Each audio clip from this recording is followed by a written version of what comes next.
Okay, I got the 02 F-450. It's getting an oil change, transmission and engine. So here's our transmission drain. There's our engine drain.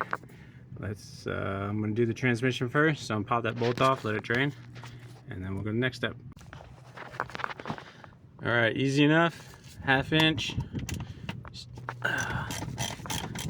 loosen her up and let it drain. There it goes. That fluid actually looks pretty nice. No glitter in it, so I'll just let that keep going. I got the drain plug. Doesn't look too bad. Nothing significant. All right, I went down to a drip, so put the plug back in. Now we're gonna work on taking all these bolts off around the pan so we can change the filter. So all the bolts are loose. So now I'm gonna start at the back here because it's downhill a little bit for me, and then work to the front, taking these out first. I'm gonna leave one in there to catch it a little, and then just loosen everything up, because once you do, there might be a little more drip. Shouldn't be too much more because I've already drained it. All right, we're down to our last 3 bolts. This one in the back, these 2, if you can see them, in the front. So I'm just gonna take this one in the back out first, let the pan tip, make sure it doesn't drip too much, and then take these last 2 out and take the pan completely out. So as soon as I got the pan to drop and moved out of the way, the oil filter started dripping out whatever was excess, and we got this left inside. So I'm just gonna dump it out, get that filter popped out and swapped, and we'll be good to go. All right, we got the pan here. Here's it cleaned out. Magnet's doing its job, so get that wiped off. Then I'm gonna get some brake cleaner here and spray the rest of this residue out. Also got a new gasket for it, and we'll get it spot back in. Before we start putting everything back together, make sure that you get this little O-ring out from where the old filter was. If it doesn't come out when you take it out, because the new one has its own, and you can't stack them, so it'll mess things up. All right, to get the gas back on, there might be some tips or tricks or something where you can use some sort of grease to hold the gasket in place. I just set it on and then balance it, put like 2 screws in it, and then we were good to go. So I started by getting one in here, one in the back, and now I'm just gonna go around, put all the bolts in, and then I'll have to look up the torque spec and torque it in. Okay, so we got all the screws in just about, except for one. It's giving me a little trouble. So we're just getting them finger tight, and I'm gonna cinch them down to where they're meeting the mating surface, and then I'm gonna, in a crisscross pattern, tighten them up. Internet's telling me it's either 10 or 11 foot-pounds. I'm gonna go with 11 this time, just because I'm missing a screw. So I must have went with 10 last time, and one fell out. So this time I'm going with 11.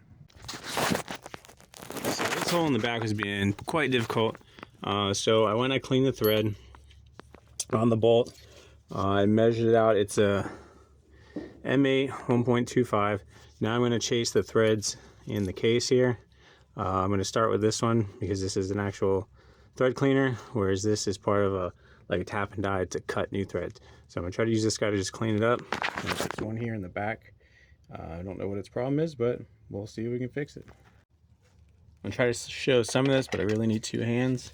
You do this by hand. You don't want to use any tools, and you just nice and gently send it in, and once you start to catch, just go back and forth. You want to make sure that you're not cutting or damaging the threads, that you're just cleaning them.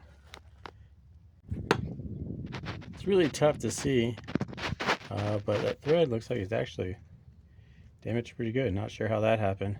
Almost looks like somebody might have put like a helix coil or whatever the hell they're called in there to fix it at one point. So I'll be digging at this and seeing what I can manage with it. So that definitely had some sort of thread repair in it. You could see a chunk that came out and another chunk over there. Since I'm missing a bolt, I'm just gonna leave it empty and hope for the best, and hope it doesn't leak too much too quickly until I can get it to the shop to get it repaired or do it myself. But now I'm just gonna put a torque on all these and go around the horn and get them tightened up. But that bad thread, that's why you finger tight things in first. You don't put tools on them until you know you got a good thread catch, and then you use the proper torque spec. Okay, we got it all buttoned up. I think it's gonna hold, but I'm gonna put some fluid back in it and check on some leaks. I cleaned everything up with some brake cleaner, wiped it all down, so I should be able to see if there's any fresh liquid. Our filling is simple enough. We got our dipstick here, that's where we're gonna fill it from. Got a funnel with the flex on it. I think it's like 6.5 quarts or something. So I'm gonna start with this 1 gallon and see if it's leaking. All right, that's 1 gallon down. This funnel gets 2 stars. Super slow, pretty small, but it got the job done. No leaks so far. I'm hoping it holds, but we'll have to see. I don't know if 1 gallon should fill that pan, but we'll keep going and see what we get. All right, so I put 1.5 gallons-ish in there. Then I started it, ran it for just a few seconds in park, slapped it in neutral, so it'll pump the fluids through the transmission a little more. And then I came out and I filled it up, put another, I don't know, like quart or so in it. I'm gonna do it again and then check the level again. The transmission is full. I'm not seeing any leaks, so I'm gonna just let that bolt ride for a while and see what happens. No leaks here either. I'll keep an eye on it as the engine heats and cools. That might change, so I'll be parking on the concrete for a little bit just to see if anything starts leaking out of it. Now we're on to the engine oil change, which I'm just gonna speed run you through it. That's the drain plug. Just drain it, put the plug back in. The filter's here on the other side, the driver's side of the vehicle. It's that big giant canister. That's it. So he's gonna drain it, pop those off, put the screw back in, and fill it back up. Okay, finally got it all wrapped up. New oil filter's in. You see how big this sucker is? That's the old one. But you see the size of it. It takes almost like a quart of oil to fill it. So make sure you fill it up before you put it on. Just hand tight. This is what was it, 14 millimeter, and it's 28 foot-pounds tighten. So now that all that's done and drained, I'll go back up top and I'll fill it back up. Okay, this will be nice. This will be nice and simple. There's a dipstick.